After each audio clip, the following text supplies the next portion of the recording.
आइए सुनते हैं मुंशी प्रेमचंद्र जी की लिखी हुई कहानी खुदाई फौजदार।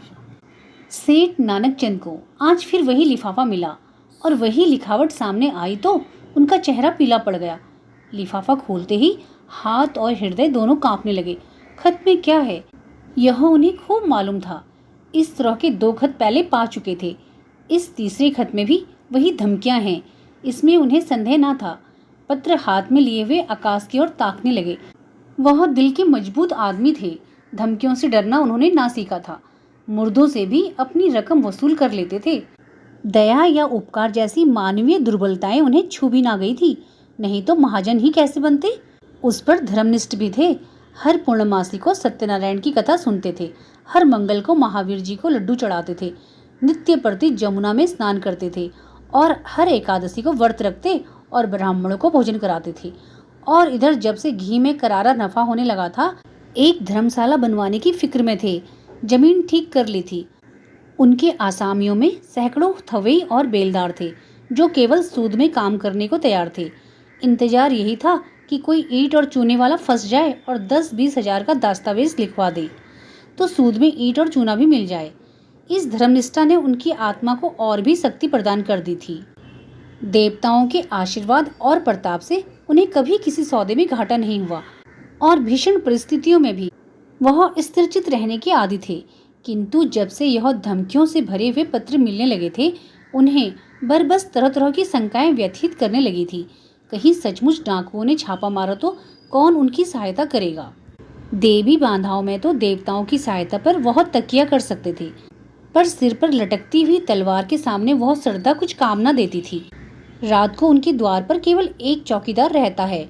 अगर 10-20 हथियारबंद आदमी आ जाएं, तो वह अकेला क्या कर सकता है। शायद उनकी आहट पाते ही भाग खड़ा हो। पड़ोसियों में ऐसा कोई नजर नहीं आता था जो इस संकट में काम आवे। यद्यपि सभी उनके असामी थे या रह चुके थे, लेकिन यह एहसान फरामोशों का संप्रदाय है। जिस पत्तल में खाता है उसी में छेद करता है। जिसके द्वार पर अवसर पड़ने पर नाक रगड़ता है उसी का दुश्मन हो जाता है। इनसे कोई आशा नहीं। हाँ, किवाड़े सुरदंड हैं, उन्हें तोड़ना आसान नहीं। फिर अंदर का दरवाजा भी तो है। 100 आदमी लग जाएं तो हिलाई ना हिले और किसी और से हमले का खटका नहीं। इतनी ऊंची सपाट दीवार पर कोई क्या खा के चढ़ेगा। फिर उनके पास राइफलें भी तो हैं। एक राइफल से वह दर्जनों आदमियों को भून कर रख देंगे। मगर इतने प्रतिबंधों के होते हुए भी उनके मन में एक हुक सी समाई रहती थी। कौन जाने चौकीदार भी उन्हीं से मिल गया हो, खिदमतगार भी आस्तीन का सांप हो गया हो। इसलिए वह बहुधा अंदर ही रहते थे और जब तक मिलने वाले का पता ठिकाना पूछ ना लें, उनसे मिलते ना थे।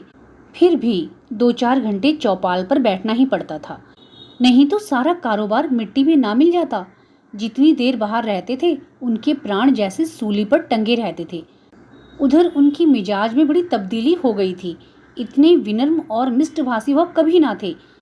गालियां तो क्या, किसी से तू तकार भी ना करते।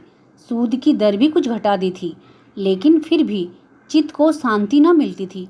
आखिर कई मिनट तक दिल को मजबूत करने के बाद उन्होंने पत्र खोला और जैसे गोली लग गई।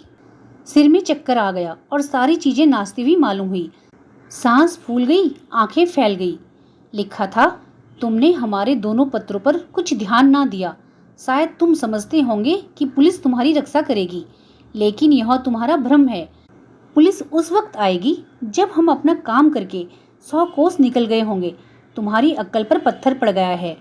इसमें हमारा कोई दोष नहीं। हम तुमसे सिर्फ 25,000 रुपये मांगते हैं। इतने रुपए दे देना तुम्हारे लिए कुछ मुश्किल नहीं। हमें पता है कि तुम्हारे पास 1 लाख की मोहरें रखी हुई हैं, लेकिन विनाश काले विपरीत बुद्धि। अब हम तुम्हें और ज़्यादा ना समझाएंगे। तुमको समझाने की चेष्टा करना व्यर्थ है। आज शाम तक अगर रुपए ना आए तो रात को तुम्हारे ऊपर धावा होगा। अपनी हिफाजत के लिए जिसे बुलाना चाहो बुला लो। जितने आदमी और हथियार जमा करना चाहो जमा कर लो। हम ललकार कर आएंगे और दिन दहाड़े आएंगे। हम चोर नहीं हैं, हम वीर हैं और हमारा विश्वास बाहुबल में है। हम जानते हैं कि लक्ष्मी उसी के गले में जयमाला डालती है जो धनुष तोड़ सकता है, मछली को भेद सकता है।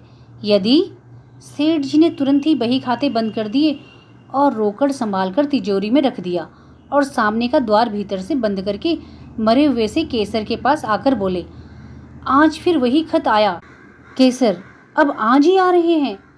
केसर दोहरे बदन की स्त्री थी, यौवन बीत जाने पर भी युवती, शौक श्रृंगार में लिप्त रहने वाली, उस फलहीन वृक्ष की तरह जो पतझड़ में भी हरी भरी पत्तियों से लदा रहता है। संतान की विफल कामना में जीवन का बड़ा भाग बीत चुकने के बाद अब उसे अपनी संचित माया को भोगने की धुन सवार रहती थी। मालूम नहीं कब आंखें बंद हो जाएं, फिर यह थाती किसके हाथ लगेगी, कौन जाने। इसलिए उसे सबसे अधिक भय बीमारी का था, जिसे वह मौत का पैगाम समझती थी और नित्य ही कोई न कोई दवा खाती रहती थी। काया के इस वस्त्र को उस समय तक उतारना ना चाहती थी जब तक उसमें एक तार भी बाकी रहे। बाल बच्चे होते तो वह मृत्यु का स्वागत करती, लेकिन अब तो उसके जीवन ही के साथ उसका अंत था। फिर क्यों ना वह अधिक से अधिक समय तक जिए। हाँ, वह जीवन निरा आनंद अवश्य था, उस मधुर ग्रास की भांति जिसे हम इसलिए खा जाते हैं कि रखे रखे सड़ जाएगा। उसने घबराकर कहा, मैं तुमसे कब से कह रही हूँ कि 2-4 महीने के लिए यहाँ से कहीं भाग चलो, लेकिन तुम सुनते ही नहीं। आखिर क्या करने पर तुले हो। सेठ जी सशंक तो थे और यह स्वाभाविक था। ऐसी दशा में कौन शांत रह सकता था, लेकिन वह कायर नहीं थे। उन्हें अब भी विश्वास था कि अगर कोई संकट आ पड़े तो वह पीछे कदम न हटाएंगे। जो कुछ कमजोरी आ गई थी वह संकट को सर पर मंडराते देखकर भाग गई थी। हिरन भी तो भागने की राह ना पाकर शिकारी पर चोट कर बैठता है। कभी कभी नहीं, अक्सर संकट पड़ने पर ही आदमी के जौहर खुलते हैं। इतनी देर में सेठ जी ने एक तरह से भावी विपत्ति का सामना करने का पक्का इरादा कर लिया था। डर क्यों, जो कुछ होना है वह होकर रहेगा। अपनी रक्षा करना हमारा कर्तव्य है, मरना जीना विधि के हाथ में है। सेठानी जी को दिलासा देते हुए बोले, तुम नाहक कितना डरती हो केसर, आखिर वे सब भी तो आदमी हैं, अपनी जान का मोह उन्हें भी है। नहीं तो यह कुकर्म ही क्यों करते। मैं खिड़की की आड़ से 10-20 आदमियों को गिरा सकता हूँ। पुलिस को इत्तला देने भी जा रहा हूँ। पुलिस का कर्तव्य है कि हमारी रक्षा करे। हम 10,000 सालाना टैक्स देते हैं, किस लिए। मैं अभी दरोगा जी के पास जाता हूँ। जब सरकार हमसे टैक्स लेती है तो हमारी मदद करना उसका धर्म हो जाता है।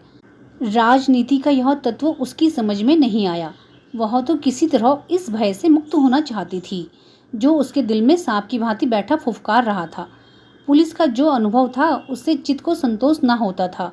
बोली, पुलिस वालों को बहुत देख चुकी, वारदात के समय तो उनकी सूरत नहीं दिखाई देती, जब वारदात हो चुकती है तब अलबत्ता शान के साथ रौब जमाने लगते हैं।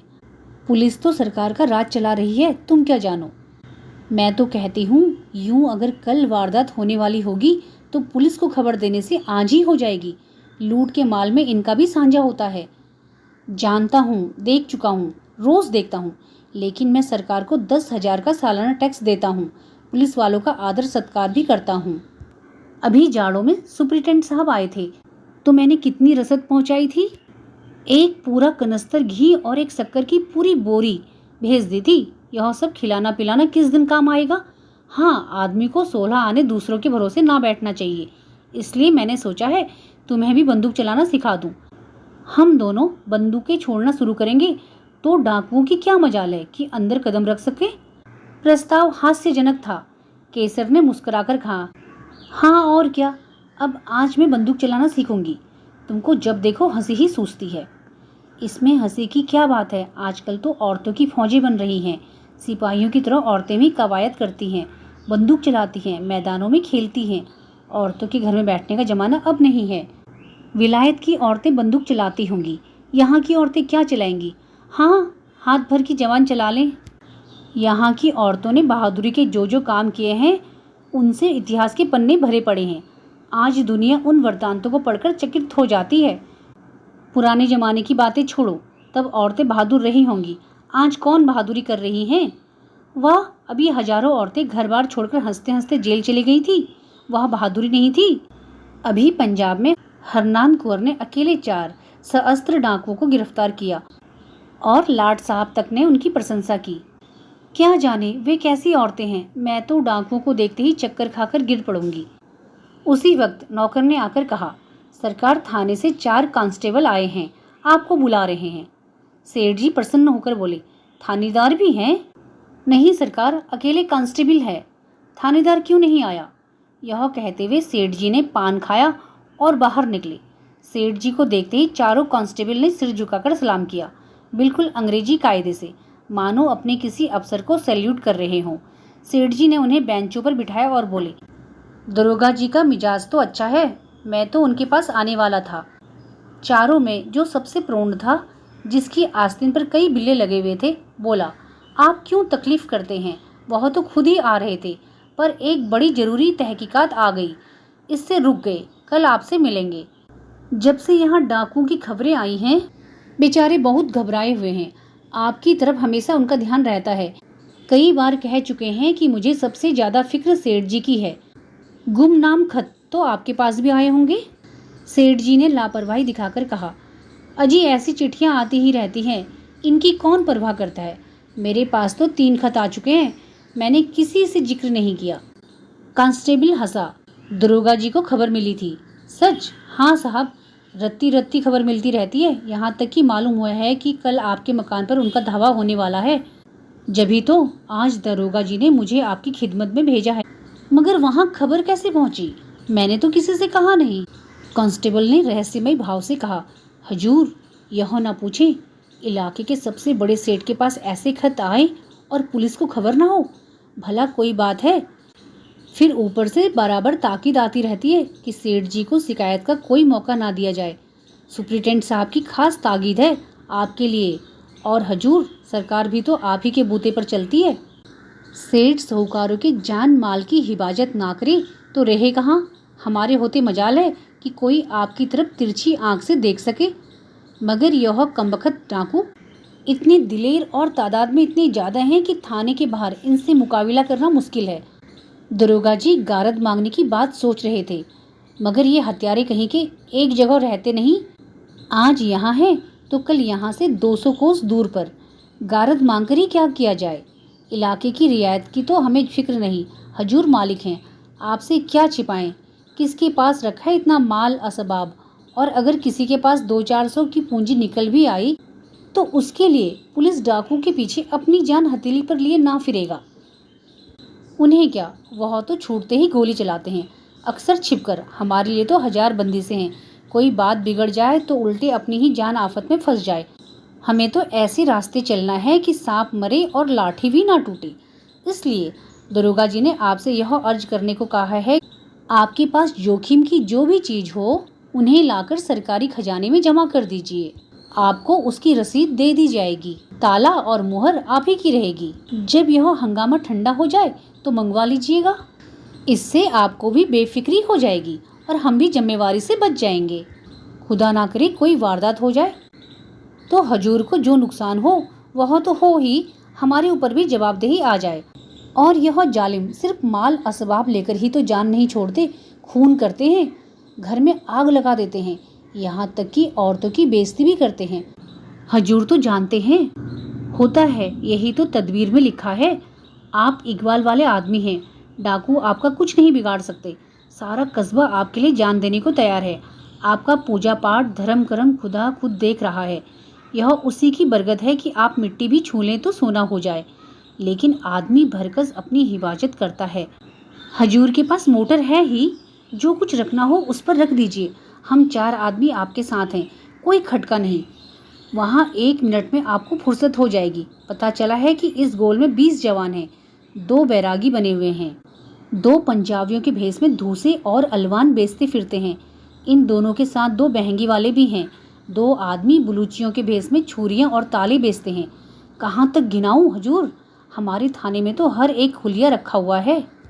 खतरे में आदमी का दिल कमजोर हो जाता है और वह ऐसी बातों पर विश्वास कर लेता है जिन पर शायद होश हवास में ना करता। जब किसी दवा से रोगी को लाभ नहीं होता तो हम दुआ, ताबीज, ओझों और सयानों की शरण लेते हैं। और यहाँ तो संदेह करने का कोई कारण ही ना था। संभव है दरोगा जी का कुछ स्वार्थ हो, मगर सेठ जी इसके लिए तैयार थे। अगर 200-400 बल खाने पड़े तो कोई बड़ी बात नहीं। ऐसे अवसर तो जीवन में आते ही रहते हैं, और इस परिस्थिति में इससे अच्छा दूसरा क्या इंतजाम हो सकता था। बल्कि इसे तो ईश्वरीय प्रेरणा समझना चाहिए। माना उनके पास 2-2 बंदूकें हैं, कुछ लोग मदद करने के लिए निकल ही आएंगे, लेकिन है जान जोखिम। उन्होंने निश्चित किया दरोगा जी की इस कृपा से लाभ उठाना चाहिए। इन्हीं आदमियों को कुछ दे दिलाकर सारी चीज़ें निकलवा लेंगे। दूसरों का क्या भरोसा, कहीं कोई चीज़ उड़ा ले तो बस। उन्होंने इस भाव से कहा मानो दरोगा जी ने उन पर कोई विशेष कृपा नहीं की है, वह तो उनका कर्तव्य था। मैंने यहाँ ऐसा प्रबंध किया था कि यहाँ वह सब आते तो उनके दांत खट्टे कर दिए जाते। सारा कस्बा मदद के लिए तैयार था। सभी से तो अपना मित्र भाव है, लेकिन दरोगा जी की तजवीज़ मुझे पसंद है। इससे वह भी अपनी जिम्मेदारी से बरी हो जाते हैं और मेरे सिर से भी फिक्र का बोझ उतर जाता है। लेकिन भीतर से चीज़ें बाहर निकाल निकाल कर लाना मेरे बूते की बात नहीं। आप लोगों की दुआ से नौकर चाकरों की तो कमी नहीं है, मगर किसकी नीयत कैसी है कौन जान सकता है। आप लोग कुछ मदद करें तो काम आसान हो जाए। हेड कांस्टेबल ने बड़ी खुशी से यह सेवा स्वीकार कर ली और बोला, हम सब हुजूर के ताबेदार हैं, इसमें मदद की कौन सी बात है। तलब सरकार से पाते हैं, यह ठीक है, मगर देने वाले तो आप ही हैं। आप केवल सामान हमें दिखाते जाएं, हम बात की बात में सारी चीज़ें निकाल लाएंगे। हजूर की खिदमत करेंगे तो कुछ इनाम इकराम मिलेगा ही। तनख्वाह में गुजर नहीं होता सेठ जी। आप लोगों की रहम की निगाह ना हो तो एक दिन भी निभा ना हो। बाल बच्चे भूखे मर जाएं, 15-20 रुपए में क्या होता है। हजूर इतना तो हमारे लिए ही पूरा नहीं पड़ता। सेठ जी ने अंदर जाकर केसर से यह समाचार कहा तो उसे जैसे आंखें मिल गई। बोली, भगवान ने सहायता की, नहीं तो मेरे प्राण संकट में पड़े हुए थे। सेठ जी ने सर्वज्ञ के भाव से फरमाया, इसी को कहते हैं सरकार का इंतजाम। इसी मुस्तैदी के बल पर सरकार का राज थमा हुआ है। कैसी सुव्यवस्था है कि जरा सी कोई बात हो जाए तो वहाँ तक खबर पहुँच जाती है और तुरंत उसके रोकथाम का हुक्म हो जाता है।